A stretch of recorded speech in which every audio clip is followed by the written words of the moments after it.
रामचंद्र शुक्ल को। देखिए back side में जब हम जाते हैं तो हमें मिल जाती है इनकी एक फ़ोटो और यहाँ पर उनका नाम लिखा हुआ है आचार्य रामचंद्र शुक्ल, जिनका जन्म 4 अक्टूबर 1884 ईस्वी अगोना बस्ती उत्तर प्रदेश में हुआ था। प्रारंभिक शिक्षा घर पर उत्तर प्रदेश के हमीरपुर जिले की राठ तहसील से स्कूली शिक्षा प्रारंभ की। मिर्ज़ापुर उत्तर प्रदेश के एंग्लो संस्कृत जुबली स्कूल से 1898 ईस्वी में मिडिल और लंदन मिशन स्कूल से 1901 ईस्वी में फाइनल परीक्षा पास इन्होंने की। 1901 ईस्वी में इलाहाबाद के कायस्थ पाठशाला में इंटरमीडिएट के लिए नामांकन पर इन्होंने गृह विवाद के कारण वापस कर दिया। 1902 ईस्वी में लीडरशिप परीक्षा की तैयारी पर असफल हुए। 1903 में आनंद कादम्बिनी के संपादक, इम्पॉर्टेंट है ये कि आनंद कादम्बिनी के संपादक ये कब रहे, सन 1903 में। 1904 ईस्वी में लंदन मिशन स्कूल मिर्ज़ापुर में ड्राइंग टीचर। 1908 ईस्वी में हिंदी शब्द सागर के सहायक संपादक। तो ये सन पूछा जा सकता है कि हिंदी शब्द सागर के सहायक संपादक कब रहे वो, तो 1908 ईस्वी में। तो देखिए ये भी हमें याद रखना बहुत ज़रूरी है कि आनंद कादम्बिनी के संपादक ये सन 1903 में रहे और आपको याद होगा कि सन 1903 में महावीर प्रसाद द्विवेदी ने सरस्वती का कार्यभार संभाला था। इधर आ जाते हैं 1904 ईस्वी में लंदन मिशन स्कूल मिर्ज़ापुर से ड्राइंग टीचर रहे और 1908 ईस्वी में हिंदी शब्द सागर के सहायक संपादक रहे। सन 1919 में काशी हिंदू विश्वविद्यालय के हिंदी विभाग में अध्यापक बने और 1937 ईस्वी में हिंदी विभाग अध्यक्ष, ठीक है, हिंदी के विभाग के अध्यक्ष हो गए थे 37 में। मृत्यु 2 फरवरी सन 1941 रात्रि 9:30 बजे के आसपास। साहित्य सृजना महत्वपूर्ण है इनकी। मधुस्रोत जो कि इनका कविता संग्रह है। 11 वर्ष का समय कहानी है, बहुत बार रिपीट होती है, आती है, इम्पॉर्टेंट है। श्री राधा कृष्णदास ये इनकी जीवनी है। गोस्वामी तुलसीदास, सूरदास, मलिक मोहम्मद जायसी, ठीक है। रस मीमांसा ये इनकी काव्य मीमांसा है। यदि पूछा जाए कि शुक्ल जी द्वारा लिखी गई काव्य मीमांसा का क्या नाम है तो आप रस मीमांसा बताएंगे। हिंदी साहित्य का इतिहास ये इनके द्वारा लिखा गया इतिहास है जो हम और आप पढ़ने वाले हैं। और चिंतामणि इनका निबंध है जो कि 4 भागों में संकलित है। तो इस प्रकार हमने देखा इनका जीवन परिचय। अब देखते हैं इन्होंने भूमिका में क्या लिखा है। आचार्य रामचंद्र शुक्ल, देखिए प्रथम संस्करण है ये। प्रथम संस्करण का वक्तव्य बहुत ज़्यादा इम्पॉर्टेंट है, ये हम लोगों को पढ़ना। आप वीडियो में बने रहें। अंत में मैं आपको दिखाऊंगी कि ये इम्पॉर्टेंट क्यों है और इस संस्करण में इनकी जो भूमिका है इससे कितने प्रश्न बने हैं, मैं अभी आपको वीडियो के अंत में दिखाऊंगी। हिंदी के कवियों का एक वृत्त संग्रह शिव सिंह सेंगर ने सन 1833 ईस्वी में प्रस्तुत किया था। तो देखिए यहाँ कहा जा रहा है वृत्त संग्रह होता है जीवन परिचय, ठीक है। तो कवियों का जो जीवन परिचय था सर्वप्रथम शिव सिंह सेंगर द्वारा माना गया है, जो कि सन 1833 ईस्वी में प्रस्तुत किया गया था। उसके बाद यहाँ जितने भी पूरी बुक में आपको ये पीछे मिलेगा इसका अर्थ होगा बाद, ठीक है। सन 1889 में डॉक्टर अब्दुल सर ग्रियर्सन यानी जॉर्ज ग्रियर्सन है ये modern vernacular literature of northern Hindustan के नाम से एक वैसा ही बड़ा कवि वृत्त संग्रह निकाला। तो देखिए इन्होंने शिव सिंह सेंगर के जीवन वृत्त को कहा, यानी इन्होंने जो कवियों का संकलन लिया उसको कहा इन्होंने वृत्त संग्रह, और जो ग्रियर्सन द्वारा लिखा गया उसको इन्होंने कहा बड़ा कवि वृत्त संग्रह, ठीक है। अंडरलाइन करते जाइएगा, जिस चीज़ को भी मैं रिपीट करूंगी वो इम्पॉर्टेंट है, उसको आप अंडरलाइन करते जाइएगा, ठीक है। काशी की नागरी प्रचारणी सभा का ध्यान आरंभ ही में इस बात की ओर गया कि सहस्रों यानी हजारों हस्तलिखित हिंदी पुस्तकें देश के अनेक भागों में राज पुस्तकालयों तथा लोगों के घरों में अज्ञात पड़ी हैं। यानी उनका कोई भी देखने देखने वाला नहीं है, अज्ञात भाव में वहाँ पर पड़ी हैं। अतः सरकार की आर्थिक सहायता से किसने, नागरिक प्रचारणी सभा ने सन 1900 से पुस्तकों की खोज का काम हाथ में ले लिया और सन 1911 तक की खोज की अपनी 8 रिपोर्ट। देखिए इम्पॉर्टेंट है कि सन 1900 में नागरिक प्रचारणी सभा की खोज शुरू हुई थी, 1911 तक यानी 11 वर्षों तक चली और इतने में 11 वर्षों में उन्होंने कितनी रिपोर्ट दी, 8 रिपोर्ट दी थी। इसमें सैकड़ों अज्ञात कवियों तथा ज्ञात कवियों के अज्ञात ग्रंथ, यानी सैकड़ों अज्ञात कवि जिन्हें कभी कोई जानता नहीं था वो कवि मिले और जानने वाले कवि हैं ज्ञात कवि, लेकिन उनकी कई सारी ऐसी रचनाएं थी जो अज्ञात थी, उन ग्रंथों का पता लगाया। सन 1913 में इस सारी सामग्री का उपयोग करके, देखिए सन 1913 में सारी सामग्री का उपयोग करके मिश्र बंधु श्रीयुक्त पंडित श्याम विहारी मिश्र आदि ने अपना बड़ा भारी कविव्रत संग्रह मिश्र बंधु विनोद, जिसमें वर्तमान काल के कवियों और लेखकों का भी समावेश किया गया है, 3 भागों में प्रकाशित किया। महत्वपूर्ण क्या है, यहाँ देखिए शिव सिंह सेंगर का इन्होंने कहा व्रत संग्रह है और ग्रियर्सन के ग्रंथ को इन्होंने कहा बड़ा कविव्रत संग्रह है और मिश्र बंधु विनोद को इन्होंने क्या कहा है, भारी कविव्रत संग्रह। इनको आप अंडरलाइन करते चलिएगा। कितने भागों में है, 3 भागों में है।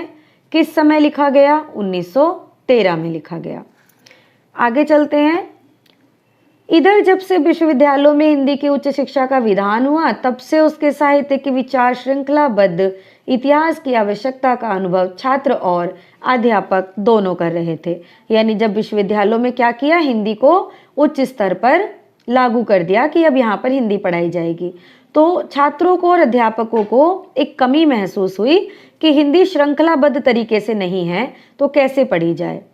शिक्षित जनता की जिन जिन चित्तवृत्तियों के अनुसार हमारे साहित्य स्वरूप में जो परिवर्तन होते आए, जिन जिन प्रभावों की प्रेरणा से काव्य धारा की भिन्न भिन्न शाखाएं फूटती रहीं, उन सब के सम्यक निरूपण तथा उनकी दृष्टि से किए गए सुसंगत काल विभाग के बिना साहित्य के इतिहास का सच्चा अध्ययन कठिन दिखाई पड़ता। यानी देखिए जो साहित्य लिखा गया क्या, शिक्षित जनता की प्रवृत्तियों के अनुसार बदलता रहता है। शिक्षित समाज है, देखिए पहले कुछ और था, आज की डिमांड कुछ और है। जैसे पहले के साहित्य में आप मूवीज़ को ले लीजिए तो पहले धार्मिक मूवी ज़्यादा होती थी जिसमें संतोषी माँ पर फिल्म, दुर्गा माँ पर, शिव जी पर, लेकिन आज के समाज की फिल्म यथार्थ पर बन रही है। तो यही साहित्य दिखाता है। कहते हैं साहित्य जो है, महावीर प्रसाद द्विवेदी जी ने क्या कहा है, साहित्य जो है इतिहास का दर्पण है। आगे चलते हैं। 700-800 वर्षों की संचित ग्रंथ राशि सामने आई, पर ऐसी निर्दिष्ट सारणियों की उद्भावना नहीं हुई थी जिसके अनुसार सुगमता से इस प्रभूत सामग्री का वर्गीकरण होता। यानी देखिए 7-8 वर्षों में हमारे पास सामग्री तो बहुत थी, लेकिन वो क्रमबद्ध तरीके से नहीं थी, सुगमता हमें नहीं महसूस हुई। पढ़ रहे थे, कैसे पढ़ें, आप ही के सामने सब कुछ बिखरा हुआ हो तो कैसे पढ़ेंगे, और उसी चीज़ को क्रमबद्ध तरीके से सुव्यवस्थित कर दिया जाए तो पढ़ना आसान होगा। भिन्न भिन्न शाखाओं के हजारों कवियों की केवल कालक्रम से गुथी उपयुक्त व्रतमालाएं साहित्य के इतिहास के अध्याय से कहाँ तक सहायता पहुंचा सकती थी। कहने का अर्थ ये है कि विभिन्न शाखाओं के हजारों कवि, ठीक है, भक्ति काल के, आदि काल के, यानी सिर्फ और सिर्फ कवि और उनके काल क्रम अनुसार गुथी हुई उपयुक्त व्रतमालाएं का अर्थ हो गया जो उनका जीवन परिचय है। तो केवल कवियों का जीवन परिचय मिल रहा था, तो क्या उससे इतिहास को जान लेना संभव था? नहीं। सारे रचना काल को केवल आदि, मध्य, पूर्व, उत्तर इत्यादि खंडों में आंख मूंद कर बांट देना, यह भी ना देखना कि खंड के भीतर क्या आता है क्या नहीं, किसी वृत्त संग्रह को इतिहास नहीं बना सकता। तो यहाँ पर रामचंद्र शुक्ल जी का कहना है, इतिहास जो होता है उसमें आदि से लेके अब तक की जो विशेषताएं होती हैं उनको उस आधार पर नामकरण दिया जाता है, उतने कालखंडों में बांटा जाता है। केवल वृत्त संग्रह यानी जीवन परिचयों को ही हम इतिहास नहीं कह सकते। आगे देखिए क्या कहते हैं। 5 या 6 वर्ष हुए छात्रों के उपयोग के लिए मैंने कुछ संक्षिप्त नोट तैयार किए, जिनमें परिस्थिति के अनुसार शिक्षित जनसमूह की बदलती हुई प्रवृत्तियों को लक्ष्य करके हिंदी साहित्य के इतिहास के काल विभाग और रचना की भिन्न भिन्न शाखाओं के निरूपण का एक कच्चा ढांचा खड़ा किया।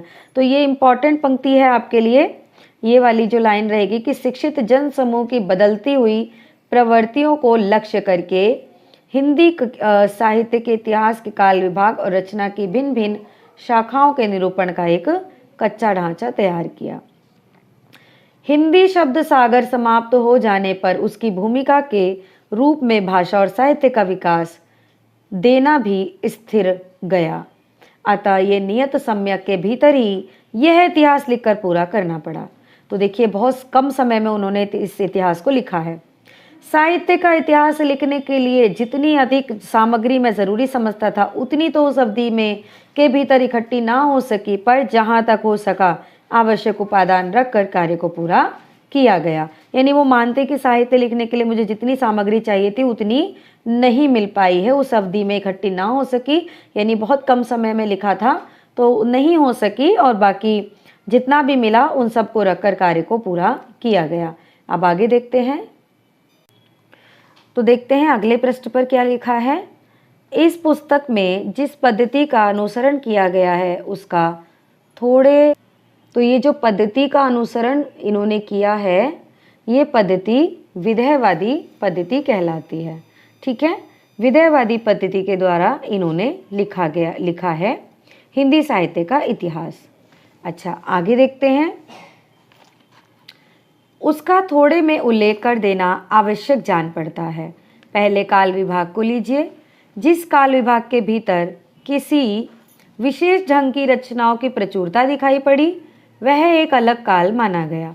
देखिए यहाँ पर बहुत अच्छी बात कही है कि जो हमारा जो काल विभाजन हुआ है वो किस आधार पर हुआ है कि जिस क्षेत्र में, जिस काल में, जिस समय में उन्हें बहुत सारी रचनाओं में जिस चीज़ की विशेषता महसूस हुई, जैसे आदिकाल में उन्हें महसूस हुआ कि सबसे अधिक वीरता की कहानियाँ लिखी गई तो उन्होंने उसको वीर काल कह दिया, वीर गाथा, यानी वीरों की गाथाओं का काल। ठीक है, तो जिसमें जो प्रचुरता उन्हें दिखाई पड़ी वही उन्होंने किया, तो वह एक काल माना गया है और उसका नामकरण उन्हीं रचनाओं के स्वरूप के अनुसार किया गया है।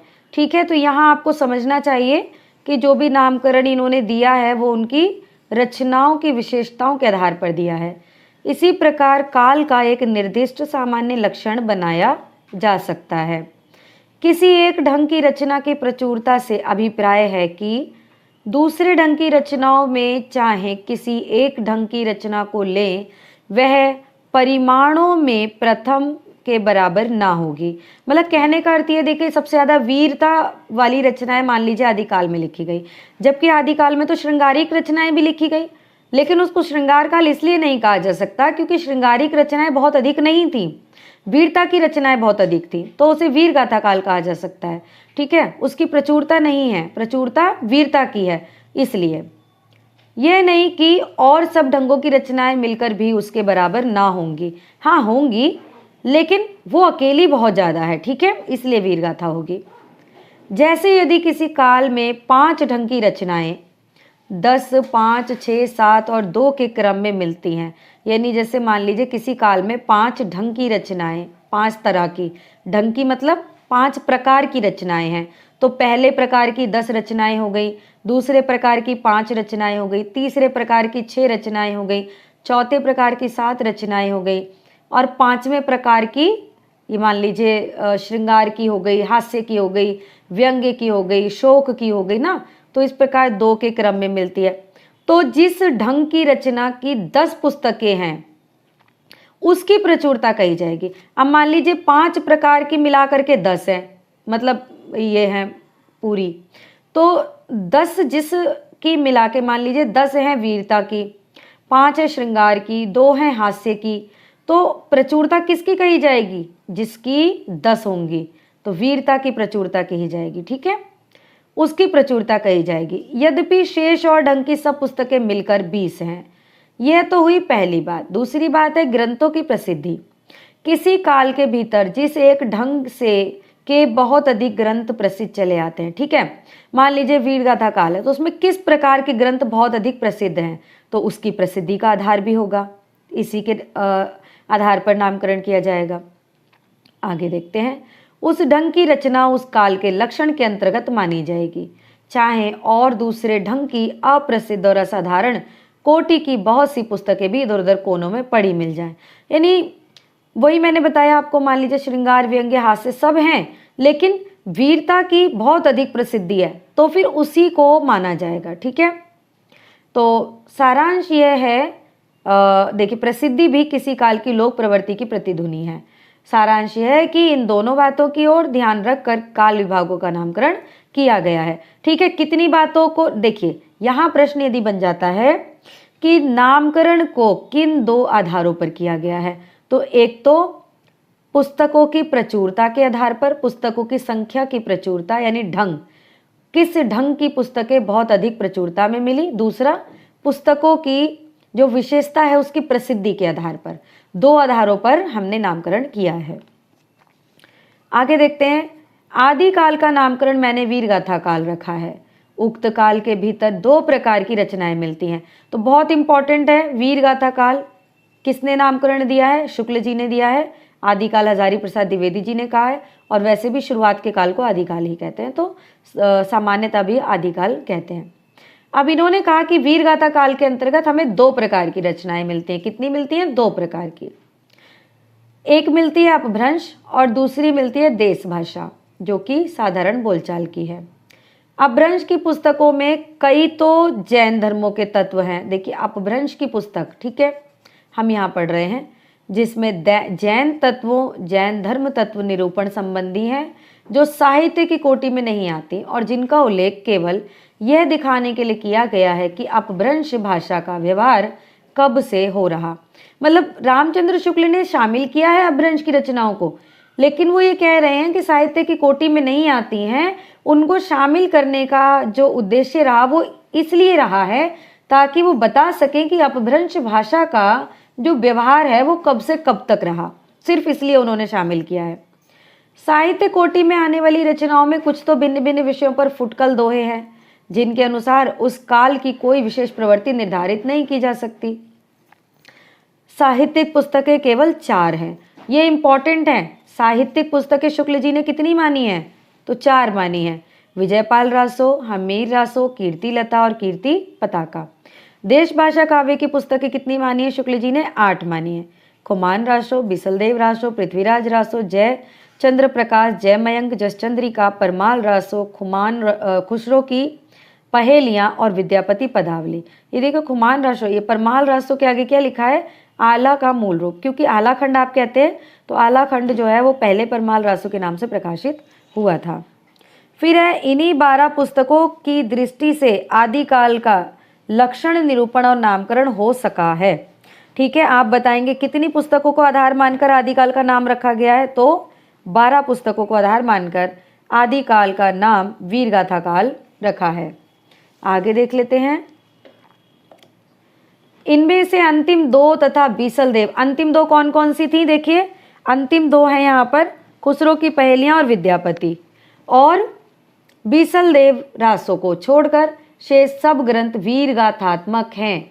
ठीक है, बीसलदेव रासो श्रृंगारिक रचना है, और अमीर खुसरो की पहेलियां जिनमें मुकरियां हैं, हास्य प्रधान हैं, और विद्यापति की पदावली भी श्रृंगारिक मानी जाती हैं। तो बाकी सारे वीरगाथात्मक है, इसीलिए उन्होंने वीरगाथा काल रखा है। ठीक है, वीरगाथात्मक ही है, अतः आदिकाल का नाम वीरगाथा काल ही रखा जा सकता है। ठीक है, क्यों रखा गया है? क्योंकि 3 को छोड़कर अन्य सभी वीरगाथात्मक रचनाएं हैं। जिस सामाजिक या राजनीतिक परिस्थिति की प्रेरणा से वीर गाथाओं की प्रवृत्ति रही है उसका सम्यक निरूपण पुस्तक में कर दिया गया है। यानी जिन राजनीतिक, सामाजिक और राजनीतिक पारिस्थितिकी की प्रेरणा, यानी वहाँ का जो वातावरण था वो कैसा रहा, से वीर गाथाओं की प्रवृत्ति रही है। ठीक है, उसका सम्यक निरूपण पुस्तक में कर दिया है। मिश्र बंधुओं ने इस आदिकाल के भीतर इनकी इतनी पुस्तकों की और नामावली दी है। तो देखिए यहाँ 10 दे रखी हैं, तो इनके अलावा जो शुक्ल जी ने मानी है वो तो 12 हैं, लेकिन उसमें 10 और प्लस करके मिश्र बंधु बताते हैं कि आदिकाल हो सकता है। कौन कौन सी है? एक भगवद गीता, वृद्ध नवकार, वर्तमाल, सम्मतसार, पत्तली, अनन्य योग, जम्बू स्वामी रामा, रेवंत गिरिरास, नेमिनाथ चौपाई और अवैस माला यानी उपदेश माला। ठीक है, उपदेश माला हम पढ़ते हैं। इनमें से नंबर 1 यानी कि जो हमारी भागवत गीता है ये तो पीछे की रचना है, यानी काफ़ी बाद की रचना है, जैसा कि उसकी इस भाषा से स्पष्ट है। ते ही दिन कथा कीन मन लाई, हरि के नाम गीत चित आई, सुमरो गुरु गोविंद के पाँव, अगम अपार है जाकर नाव। तो इस प्रकार ये जो भाषा है इससे अंदाज़ा लगाया उन्होंने कि ये काफ़ी बाद की रचना है। जो वीर रस की पुरानी परिपाटी के अनुसार कहीं वर्णों का द्वित देखकर ही प्राकृत भाषा और कहीं चौपाई देखकर ही अवधि या वैसवाड़ी समझते हैं। जो भाव को थॉट और विचार को फीलिंग कहते हैं, वे यदि उद्धृत पद्यों को संवत 1000 के या क्या संवत 500 के भी बताएं तो कोई आश्चर्य की बात नहीं। पुस्तक की संवत सूचक पंक्ति का यह गड़बड़ पाठ ही सावधान करने के लिए काफ़ी है। सहस्रों संपूर्ण जाना, यह है मतलब उनको सही नहीं ठहराते। अब रही शेष 9 पुस्तकें, उनमें नंबर 2, 7, 9 और 10। देखिए 2, 7, 9 और 10 कौन कौन सी हैं? वृद्ध नवकार, 2, 7 जम्बू स्वामी रास, ठीक है, 9 नेमिनाथ चौपाई और उपदेश माला। जैन धर्म के तत्व निरूपण पर आधारित है। ठीक है, कभी कभी पूछा जाता है कि उपदेश माला का क्या है और जम्बू स्वामी का विषय वस्तु क्या है, तो ये जैन धर्म के तत्व निरूपण की पुस्तकें हैं, तो साहित्य कोटि में नहीं आ सकती और इनको साहित्य कोटि में नहीं लिया है शुक्ल जी ने। नंबर 6 देखिए कौन सी है? नंबर 6 अनन्य योग। ठीक है, अनन्य योग की पुस्तक है। नंबर 3 और 4 ये क्या है? योग की पुस्तक है। अनन्य योग क्या है? योग की पुस्तक है। नंबर 3 और 4, नंबर 3 देख लेते हैं क्या है? वर्तमाल और 4 है सम्मतसार। ठीक है, केवल नोटिस मात्र है, विषयों का कुछ भी विवरण नहीं है। इस प्रकार केवल 2 साहित्यिक पुस्तकें बची जो वर्णात्मक यानी डिस्क्रिप्टिव हैं। एक में नंद के जोनार का वर्णन है और दूसरे में गुजरात के रैवत पर्वत का। अतः इन पुस्तकों की नामावली से मेरे निश्चय में किसी प्रकार का अंतर नहीं पड़ सकता। तो उनका कहना है कि मिश्र बंधुओं ने जो नामावली दी है 10 अन्य पुस्तकों की, यदि उनको मैं देखूं तब भी मेरे निश्चय में, यानी मैंने जो निश्चय दिया है कि 12 पुस्तकों के आधार पर ही आदिकाल का नाम होना चाहिए, वीर गाथा काल, उसमें कोई अंतर नहीं पड़ेगा। यदि ये भिन्न भिन्न प्रकार की 9 पुस्तकें साहित्यिक भी होती तो भी मेरे नामकरण में कोई बाधा नहीं डाल सकती थी, क्योंकि देखिए साहित्यिक बेशक होती लेकिन उसमें किस प्रकार का जो है, तो वो कहते हैं कि कोई भी बाधा इसमें नहीं पड़ सकती, क्योंकि मैंने 9 प्रसिद्ध वीर गाथात्मक पुस्तकों का उल्लेख किया है। तो उनकी क्या है? 9 की संख्या बहुत हो गई, वीर गाथात्मक पुस्तकें हैं। ठीक है, वीर गाथात्मक पुस्तकें कितनी हैं? 9 हैं। आगे चलते हैं। एक ही काल और एक ही कोटि की रचना के भीतर जहाँ भिन्न भिन्न प्रकार की परंपराएं चली हुई पाई गई हैं, वहाँ अलग अलग शाखाएं करके, यानी देखिए एक ही कोटि की रचनाएं, जैसे मान लीजिए वीर गाथात्मक है तो वीर गाथा नाम रख दिया, भक्ति काल के हैं तो भक्ति काल, लेकिन उनमें भी भिन्न भिन्न प्रकार की परंपराएं यदि पाई गई तो अलग अलग शाखाएं करके सामग्री का विभाग किया गया है। जैसे भक्ति काल के भीतर पहले तो 2 काव्य धाराएं निर्गुण तथा सगुण धारा निर्दिष्ट की गई है, फिर प्रत्येक धारा की 2-2 उपशाखाएं स्पष्ट रूप से लक्षित हुई हैं। निर्गुण धारा की ज्ञानाश्रयी और प्रेमाश्रयी सूफी शाखा तथा सगुण धारा की राम भक्ति और कृष्ण भक्ति शाखा जो है मानी है। ये तो आप सभी जानते हैं, देखिए हम लोग पढ़ते हैं भक्ति काल का डिवाइडेशन जब पढ़ते हैं तो निर्गुण और सगुण 2 भागों में है। निर्गुण में आपकी संत मत आ जाता है और सूफी मत आ जाता है, तो संत और सूफी किसी और ने कहा है, इन्होंने निर्गुण और सगुण कहा है। ठीक है, और इन्होंने जो कृष्ण भक्ति धारा आपकी आई, सगुण भक्ति धारा, उसके अंतर्गत राम भक्ति और कृष्ण भक्ति 2 धाराएं दी हैं। तो इस प्रकार इन्होंने विभाजन किया है। आगे देख लेते हैं। इन धाराओं और शाखाओं की प्रतिष्ठा यूं ही मनमाने ढंग पर नहीं की गई है, उनकी एक दूसरे से अलग करने वाली विशेषताएं अच्छी तरह दिखाई भी गई हैं। तो हम सभी देख सकते हैं, निर्गुण में हम निर्गुण ब्रह्म को पाते हैं, सगुण में हम भगवान राम और कृष्ण को पाते हैं। तो कृष्ण जहाँ अधिक है वहाँ कृष्ण भक्ति धारा, और तुलसीदास की धारा में राम अधिक पाए जाते हैं तो वहाँ पर राम भक्ति धारा। इस प्रकार किया गया है, ना कि मनमाने ढंग से किया गया है।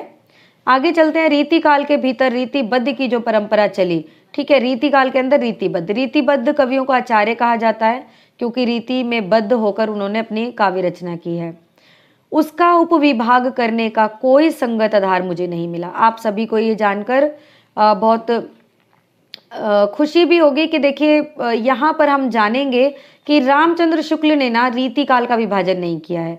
रीति काल का जो भी विभाजन हम पढ़ते हैं किसी और का पढ़ते हैं, जो हम पढ़ते हैं रीति सिद्ध, रीतिबद्ध, रीति मुक्त, ठीक है, ये हम डॉक्टर नगेंद्र का भी पढ़ते हैं, विश्वनाथ का पढ़ते हैं, लेकिन सर्वमान्य हम जो है विश्वनाथ और नगेंद्र का ही पढ़ते हैं। तो वो हम आगे देखेंगे, जब हम रीतिकाल पढ़ेंगे तो उसमें देखेंगे किसने किस किस तरह से विभाजन किया। तो लेकिन रामचंद्र शुक्ल ने इसका कोई विभाजन नहीं किया है, रीतिबद्ध की परंपरा वो बताते हैं। रचना के स्वरूप आदि में कोई स्पष्ट भेद निरूपित किए बिना विभाग कैसे किया जा सकता है? किसी काल विस्तार को लेकर यूं ही पूर्व और उत्तर नाम देकर 2 हिस्सों में डालना ऐतिहासिक विभाग नहीं कहला सकता। तो वो ये कहते हैं कि जो रीतिकाल में मुझे रचनाएं प्राप्त हुई हैं, उन रचनाओं में कुछ भी ऐसा मुझे नहीं प्राप्त हुआ जिसके आधार पर मैं काल का विभाजन कर सकता। जब तक पूर्व और उत्तर के 2 हिस्से कर डालना, यानी जरूरी है क्या हम बेवजह पूर्व और उत्तर कह दें, या तो पूर्व और उत्तर में हमें कुछ भिन्नता प्राप्त हो तब तो हम कहें कि पूर्व में ये विशेषता थी और उत्तर में ये विशेषता थी। लेकिन जब इस तरह की कोई बात ही नहीं है तो हम विभाजन क्यों करें? तो जब तक पूर्व और उत्तर के अलग अलग लक्षण ना बताए जाएंगे तब तक इस प्रकार के विभाग का कोई अर्थ नहीं है ना। जब तक अलग अलग लक्षण ना हो तो विभाग करने से क्या फायदा? पूर्व कह दो, उत्तर कह दो, है तो एक ही। इसी प्रकार थोड़े थोड़े अंतर पर होने वाले प्रसिद्ध कवियों के नाम पर अनेक काल बांध चलने से पहले ये दिखाना आवश्यक है कि प्रत्येक काल प्रवर्तक कवि का यह प्रभाव उसके काल में होने वाले सब कवियों में सामान्य रूप में पाया जाता है। जैसे आप देखते हैं जयशंकर प्रसाद के नाम पर है प्रसाद युग, तो वहाँ के अनेक कवियों में वो प्रवृत्ति पाई गई इसलिए रखा गया। लेकिन यहाँ ऐसा कुछ भी नहीं है, विभाग का कोई पुष्ट आधार होना चाहिए।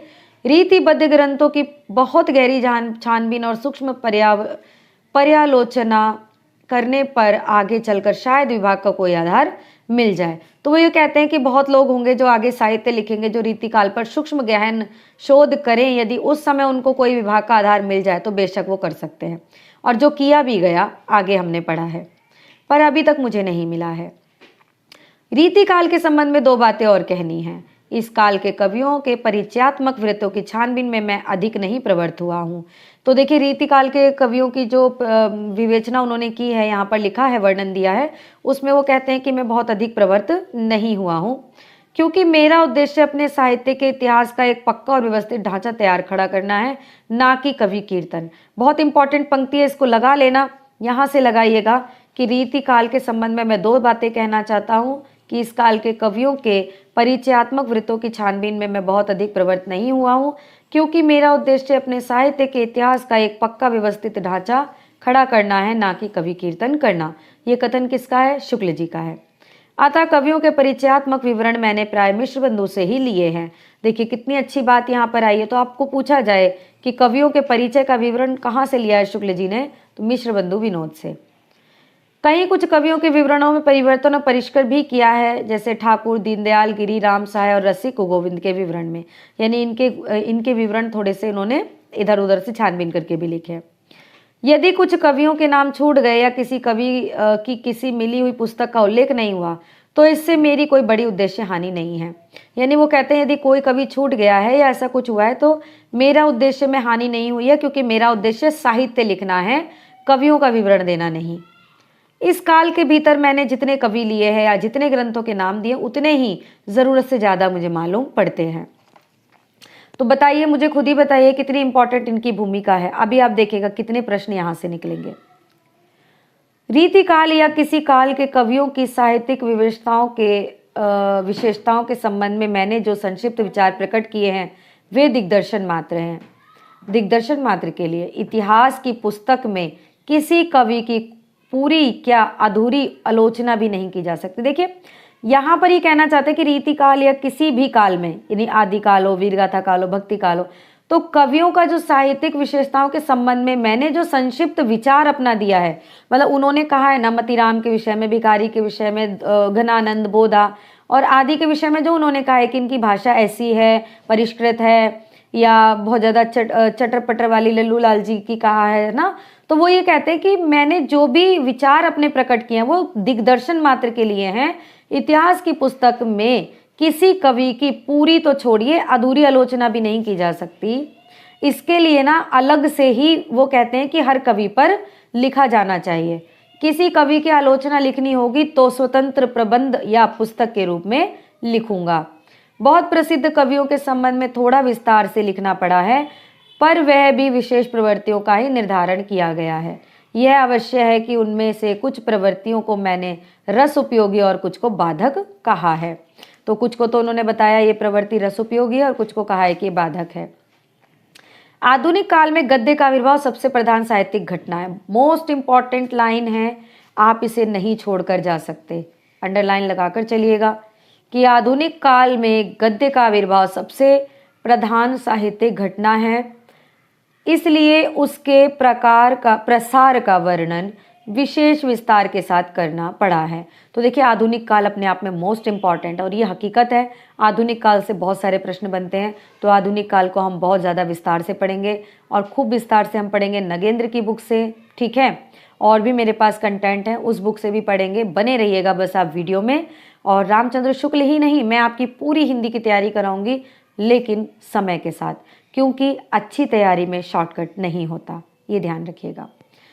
मेरा विचार इस थोड़े से काल के बीच हमारे साहित्य के भीतर जितनी अनेक रूपता का विकास हुआ है, उनको आरंभ तक लाकर उसमें आगे की प्रवृत्तियों का सामान्य और संक्षिप्त उल्लेख करके ही छोड़ देने का था, क्योंकि वर्तमान लेखकों और कवियों के संबंध में कुछ लिखना अपने सिर एक बला मोल लेना ही समझ लीजिए। यानी देखिए वर्तमान में जो लेखक है ना, उनके कवियों को उन्होंने थोड़ा सा झिझक कर लिखा है, क्योंकि वो सोचते हैं कि किसी के बारे में कुछ लिखो तो उल्टा ही पड़ जाएगा, पर जी ना माना तो लिखा है। वर्तमान सहयोगियों तथा उनकी अमूल्य कृतियों का उल्लेख भी थोड़े बहुत विवेचन के साथ डरते डरते किया है। वर्तमान काल के अनेक प्रतिभा संपन्न और प्रभावशाली लेखकों और कवियों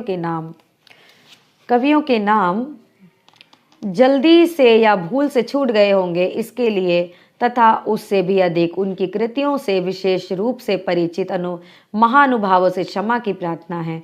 जैसा पहले कहा जा चुका है, यह पुस्तक जल्दी में तैयार करनी पड़ी है। तो देखिए इसके लिए तथा उससे भी अधिक उनकी कृतियों से विशेष रूप से परिचित महानुभावों से क्षमा की प्रार्थना है। जैसा पहले कहा जा चुका है, यह पुस्तक जल्दी में तैयार करनी पड़ी है, ठीक है। बहुत जल्दी में उन्होंने लिखी थी, क्योंकि उनसे कहा गया था कि क्रमबद्ध सामग्री छात्रों और शिक्षकों को बहुत ज़रूरी है, तब उन्होंने लिखा। इससे इसका रूप जो मैं रखना चाहता था वह भी इसे पूरा नहीं प्राप्त हो सका है। कवियों और लेखकों के नाम उल्लेख के संबंध में एक बात का निवेदन और है, इस पुस्तक का उद्देश्य संग्रह नहीं।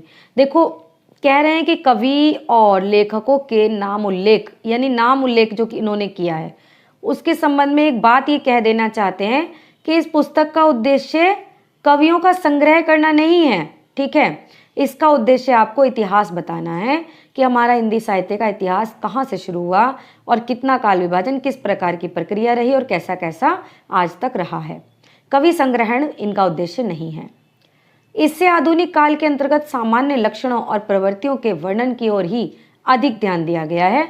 देखिए इससे आधुनिक काल के अंतर्गत सामान्य लक्षण, यानी आधुनिक काल में भी इन्होंने क्या लिखा है, सामान्य लक्षण और प्रवृत्तियों का वर्णन अधिक समझा है इन्होंने।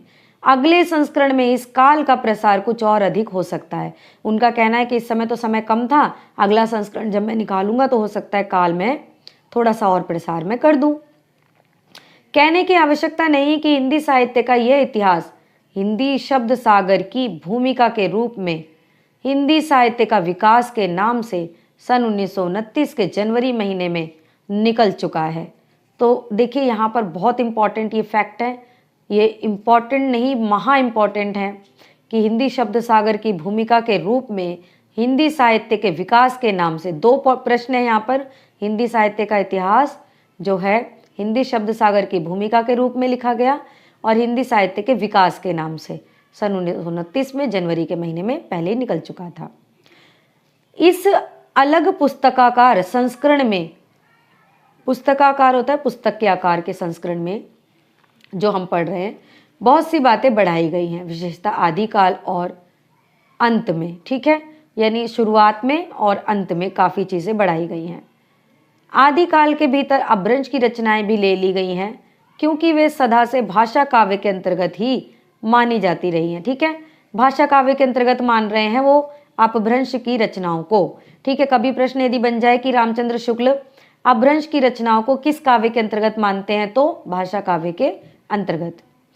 कवि परंपरा के बीच प्रचलित जनश्रुति, जनश्रुति यानी जो लोग प्रचलित बातें बताते हैं ना कि हमारे टाइम में ऐसा था, हमारे टाइम में वैसा था, हमने ये सुना है वो सुना है, तो जनश्रुति कई ऐसे भाषा काव्यों के नाम गिनाती चली आई है जो अपभ्रंश में है, जैसे कुमारपाल चरित और सारंगधर कृत हमीर रासो।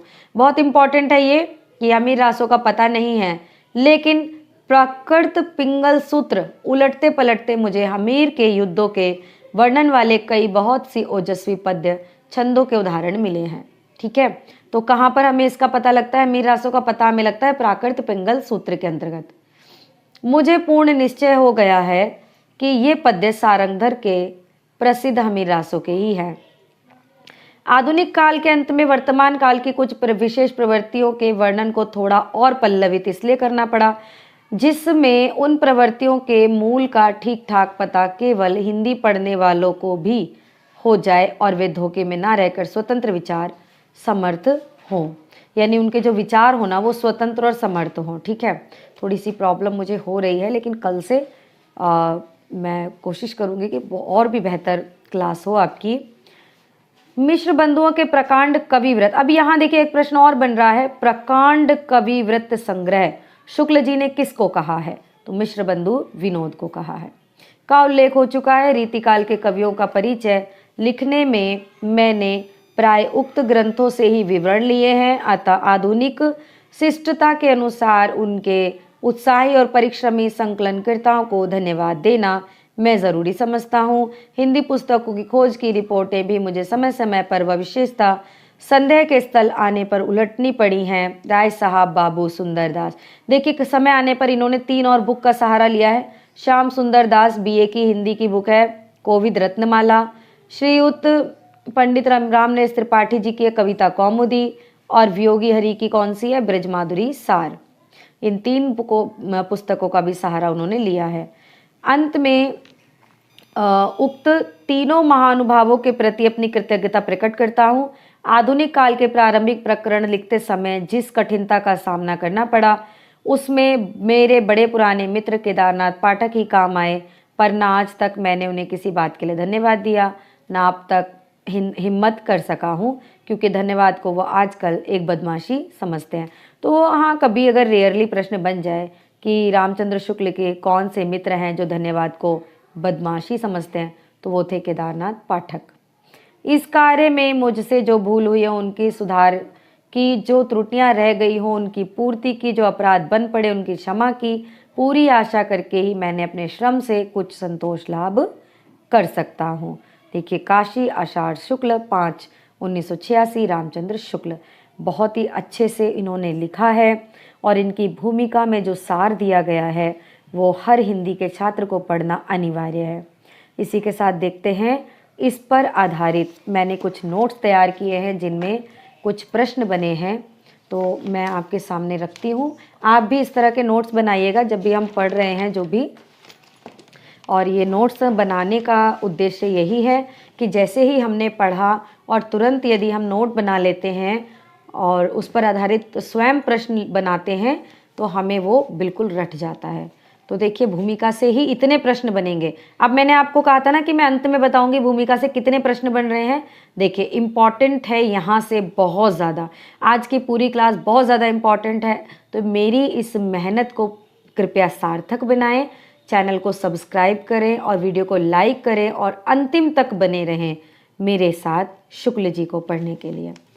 तो देखिए प्रथम हम लेते हैं, रामचंद्र शुक्ल ने शिव सिंह सेंगर के शिव सिंह सरोज को क्या कहा है? तो आंसर होगा वृत्त संग्रह कहा है। दूसरा प्रश्न है, ग्रियर्सन द्वारा लिखित modern vernacular literature of northern Hindustan को क्या कहा है? तो इन्होंने कहा है बड़ा कविवृत्त संग्रह है। आप वीडियो को पॉज करके इन प्रश्नों को अपने नोट्स में लिख सकते हैं। आगे देखिए, नागरी प्रचारणी सभा पुस्तकों की खोज का कार्य सन 1900 से कब तक चला या कब तक संभाला नागरी प्रचारणी सभा ने? ठीक है, ने भी कर सकते हो या कब तक चला, तो 1900 से 1911 यानी 11 वर्षों तक ये चला। मिश्र बंधु विनोद में किस सामग्री का प्रयोग हुआ है? तो आंसर आप ये देंगे नागरी प्रचारणी सभा द्वारा खोजी गई सामग्री का। ठीक है, 11 वर्षों तक जो नागरी प्रचारणी सभा ने सामग्री खोजी थी, मिश्र बंधुओं ने उसी सामग्री को उठा करके मिश्र बंधु विनोद का निर्माण किया था। पांचवा प्रश्न है, मिश्र बंधु विनोद का समय क्या है? तो मिश्र बंधु विनोद का समय 1913 है। छठा प्रश्न है, मिश्र बंधु विनोद कितने भागों में विभाजित है? तो ये 3 भागों में विभाजित है। अगला प्रश्न देखिए, रामचंद्र शुक्ल ने मिश्र बंधु विनोद को क्या कहा है? तो मिश्र बंधु विनोद को बड़ा भारी कविवृत्त संग्रह इन्होंने कहा है। आगे आ जाते हैं 8वें प्रश्न की ओर। हिंदी साहित्य के इतिहास के काल विभाग और रचना की भिन्न भिन्न शाखाओं के निरूपण का आधार क्या है? तो इसका आधार है शिक्षित जन समूह की बदलती हुई प्रवृत्तियाँ।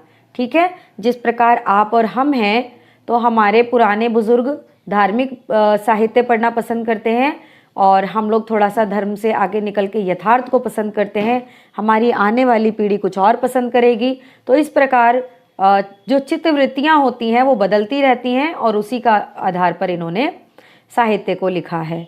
यह पुस्तक किस पद्धति पर लिखी गई है? तो विधेयवादी पद्धति पर लिखी गई है। आदिकाल के अंतर्गत कितने प्रकार की रचनाएं मिलती हैं? तो आदिकाल के अंतर्गत 2 प्रकार की रचनाएं मिलती हैं, पहली अपभ्रंश की और दूसरी देश भाषा बोलचाल की। आदिकाल का नामकरण और लक्षण निरूपण कितनी पुस्तकों के आधार पर बनाया गया है? तो 12 पुस्तकों के आधार पर किया गया है, जिनमें 4 साहित्यिक की हैं और 8 देश भाषा की हैं। हम ये सब अभी पढ़ते आ रहे हैं। मुझे उम्मीद है कि आपको प्रश्न पसंद आ रहे होंगे, और यदि आपको पसंद आ रहे हैं और आपको बहुत अच्छा लग रहा है मेरी क्लास लेकर, तो कृपया मुझे कमेंट करके ज़रूर बताइएगा, वरना मुझे पता कैसे चलेगा कि मेरी इतनी मेहनत का किसी को फल मिल भी रहा है या नहीं। चलिए 14वें प्रश्न की ओर चलते हैं। रामचंद्र शुक्ल ने किन रचनाओं को वीरगाथात्मक ना मानकर श्रृंगारिक माना है? पहली है बीसल देव रासो, दूसरी खुसरो की पहेलियाँ और तीसरी विद्यापति पदावली। तो 3 ही रचनाएं हैं जिनको इन्होंने वीरगाथात्मक नहीं माना है। ठीक है, अगली है 15 साहित्यिक पुस्तकें कौन सी हैं इनकी? विजयपाल रासो, हमीर रासो, कीर्तिलता, कीर्ति पताका। ठीक है, ये साहित्यिक पुस्तकें हैं और इसको आप ऐसे भी एक एक वर्ड को भी ले सकते हैं, वी ह की, ये इसका कोड भी बन जाएगा। देश भाषा काव्य खुमान रासो, बीसल देव रासो, पृथ्वीराज रासो, जयचंद्र प्रकाश, जय मयंक जस चंद्रिका, परमाल रासो जिसे आप आलाखंड के नाम से जानते हैं और पहले परमाल रासो के नाम से प्रकाशित था, खुसरो की पहेलियाँ और विद्यापति पदावली। ये 8 पुस्तकें हैं जो देश भाषा काव्य में रखी गई हैं।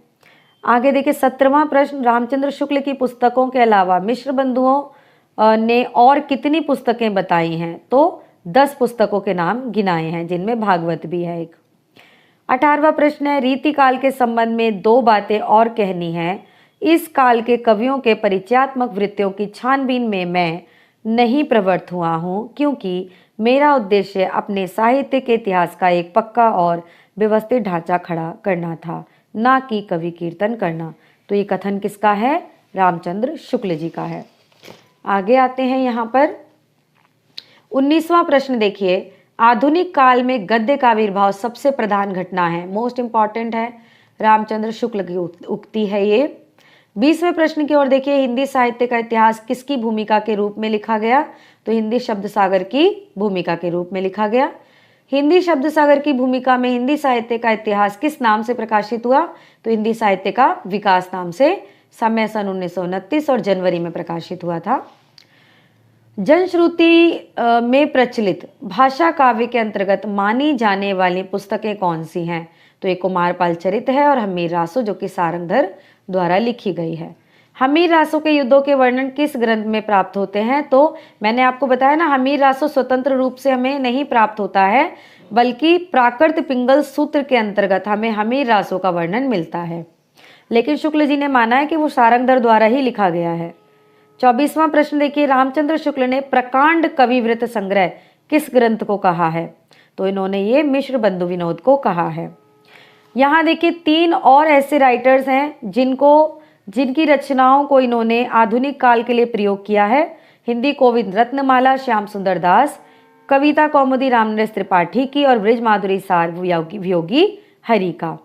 25वां प्रश्न है, रीतिकाल के कवियों का परिचय लिखने के लिए शुक्ल जी ने किस ग्रंथ को आधार बनाया? तो मिश्र बंधु विनोद को। इस प्रकार देखिए हमने भूमिका पढ़ी और भूमिका पर आधारित 25 प्रश्न हमने किए। बताइए कितनी इंपॉर्टेंट थी भूमिका? 25 प्रश्न। और भी कई प्रश्न यहाँ से बन सकते हैं, तो आप स्वयं नोट बनाएं, प्रश्न बनाएं। और आज की क्लास मेरी आपको कैसी लगी मुझे ज़रूर बताएं।